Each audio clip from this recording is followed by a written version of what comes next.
Well, what's up, YouTube?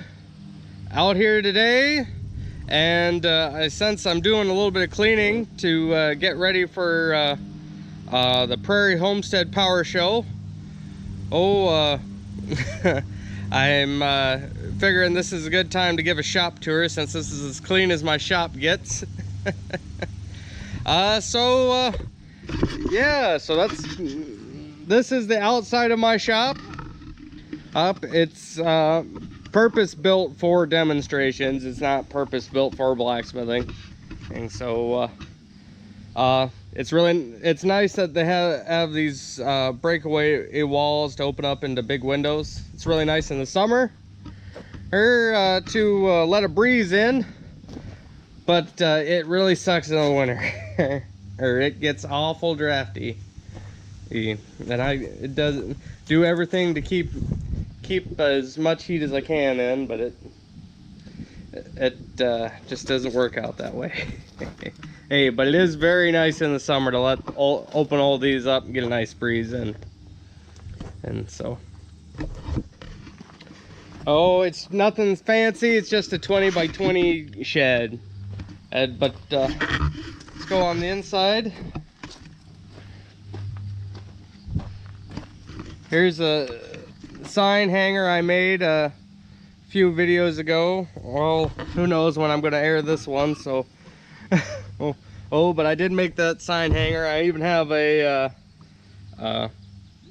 video of making this lantern that's hanging on it too. And eventually I am going to get a fancier sign that actually has my smithing company's logo on it and all that jazz. And here's the gate that I started doing lives on earlier in 2025, but never got around to finishing it. As you can see, I'm trying to get the I got the latching part done, but I'm working on the latch right now. I'm trying to get that done before the show.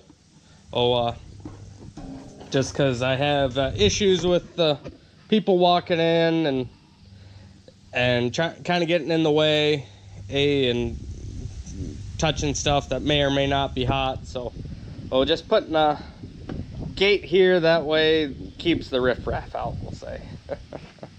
Hey, but eventually this is going to have a whole bunch of scroll work. My logo is going to go here, and then I want a nice wood railing on top so people can lean on it. Walking right in, this is one of the two forges I have. As you can see, it's kind of a junk pile. Used to be cleaned off when I had a student or a long-term student. He would come use this, but I haven't had him for a year now, so it's kind of turned it into my tool bench at the moment. And I have my hammer rack on it. This all stuff will be cleared off when I get have the show. It'll be set on display tables. But yeah, usually this is my small dead drop up area, and I keep my power tools on it. But it does work. It's a working forge. If I had the belt hooked up. But it's a pretty nice blower setup. It's a flywheel. So that's nice. He said it keeps going. And over here in the back, we have a little jack shaft set up. Currently, actually, back behind the shed is where this motor will sit. Problem is, I don't know anything about hit and miss engines, and this one it's always been temperamental. I've never gotten it able to run right, or during the show it's been a pretty big headache of mine. But we have a power saw hooked up, which is pretty neat. And then a camelback drill press. it runs, other than the counterweight that sits inside this pipe. The chain broke, who knows when, but before I got here, and I haven't been able to figure out how to get inside it. I've had this hole taken off its mount and everything, but it still does work when I can get the motor run. And I obviously don't use it too often because of this temperamental motor, but I do have plans to hook up an electric motor to this. Over here in the front, on this wall, have a post vise that does work. I don't have any drill bits for it, so I don't use it really. Yeah, but it does work, and it works pretty nice. These take a special square bit. That's why I don't really use it. This is also where I keep all my stock. It's all my cut stock. I got some pipes that I have hold all my stock, stuff like that. This is an old sprayer tank. I got it on an auction for $1. Oh, here's kind of my files shelf. I keep sanding discs, wire wheels. Here's all my center mark punches and chisels. I keep a pile of files up here. I just have some fire pokers sitting around on right now, waiting for the show. Oh, here's some lettering stamps. Amps that I use to stamp amp pendants and stuff with. Oh, some other odds and ends. Push-on screwdriver that I got. I found on, I think, at a flea market or something. This is a thwomper, if anyone knows what that is. But it used to be a baker's rolling pin, and I think to punch down dough in like a big stand mixer. But I use it as a thwomper, and a thwomper is so see on these twists here, or say I get this bent or something, and use a thwomper to hit it bend a twist without hurting the actual twist, so you don't mar the twist ridges or anything. It's for fixing decorative work and stuff like that, or other stuff. Blacksmiths call them thwompers. They're usually called mallets if you're a carpenter. So,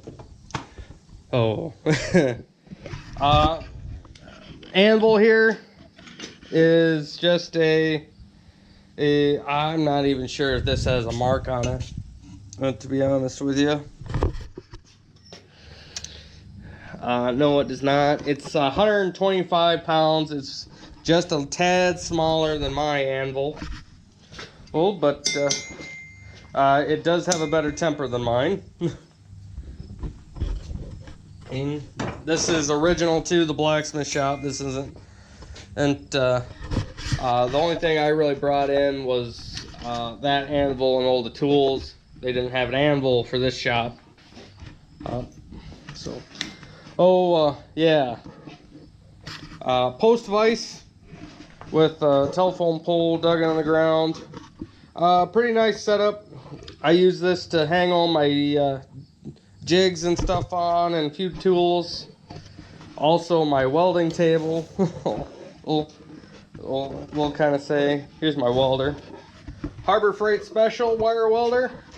Just a 110. And nothing too fancy, but hey, she glues hot metal together, so That's all that matters.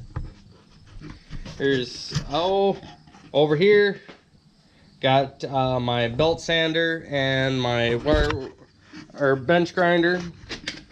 I use for knife making, knife sharpening. I do knife sharpening at shows and stuff. I got a hard felt belt on here. And usually I try and only sharpen with the hard felt belt. If I gotta take or put a better edge on it, then I'll bring it over to my belt sander, which I will be getting a new one of, because I will be doing next year. Well, possibly this is going to air next year. But I'm going to do a knife of the month to try and get some more videos out other than just once a week. So once a month I'll put out a video on Tuesdays on making knives. I'll do a knife every month. I do already have that planned out, and so with that I'm going to need a better grinder than this little 1-inch quarter horse Harbor Freight Special. So yeah, just a few upgrades. Aids, I'll probably stick that over here or something. But yeah, moving over. So this is the main forge I use, main area. It is graveled. I do have plans to brick this. We have an old brick pile laying over at one of our farms that we don't really care about. It used to be a silo, so I'm hoping I can find enough brick to brick in this just small little gravel area. Make it a lot nicer, because I do have issues keeping the forges level, stuff like that, and I hate how much gravel I kick up onto my concrete, and it's a little bit better on my feet, the brick will. So but yeah, this is my anvil. I own this. Just brought it here because they didn't have one in here. Yeah, it's a hay bunion. It is 150 pounds. I got it for a pretty good deal on Facebook Marketplace. I got it for $100 right before Forged in Fire came out. So I got pretty lucky there.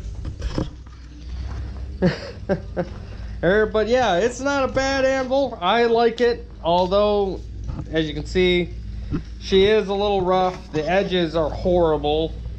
I do not have a sharp edge on this, which is a little annoying, but what can you do?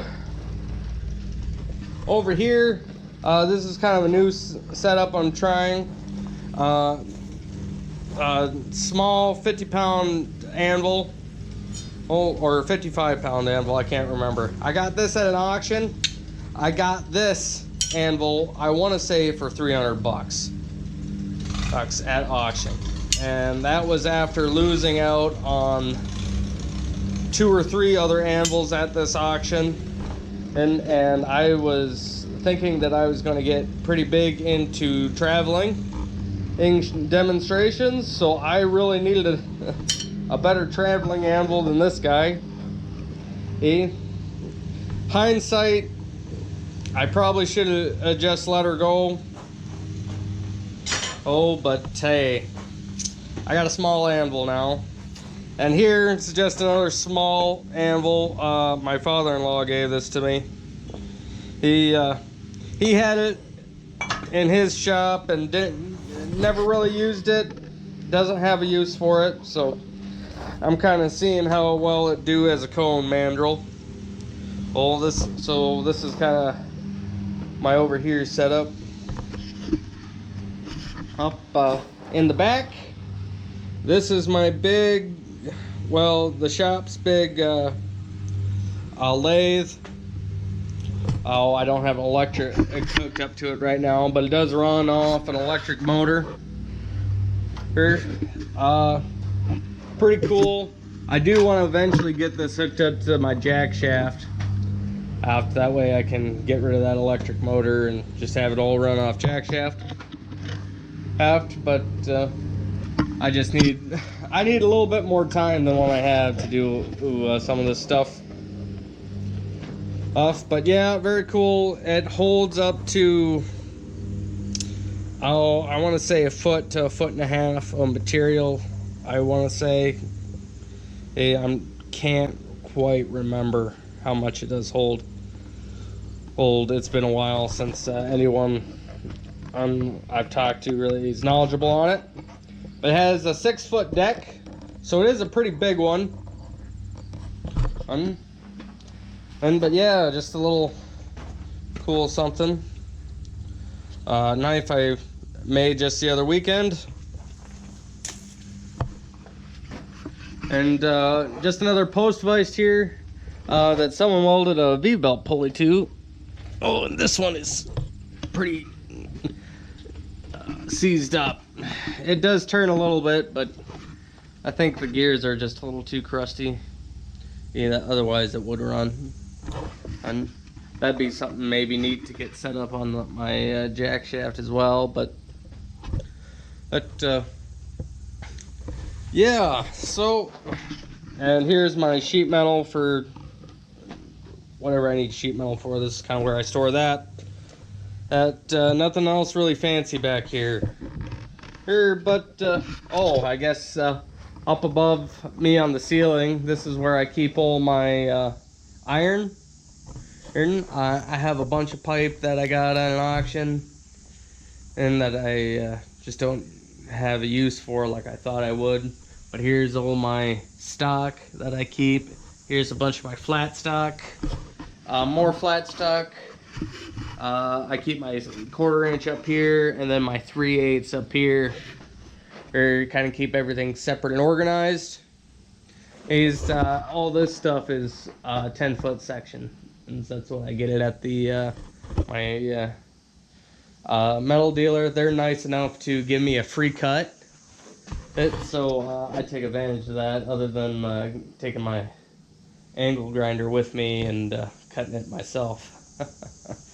But yeah, pretty much it. Nice little small shop, great shop for a single guy. Yeah. So that's just kind of my shop tour, I suppose. There's nothing really else to show you, so we will see you guys next time.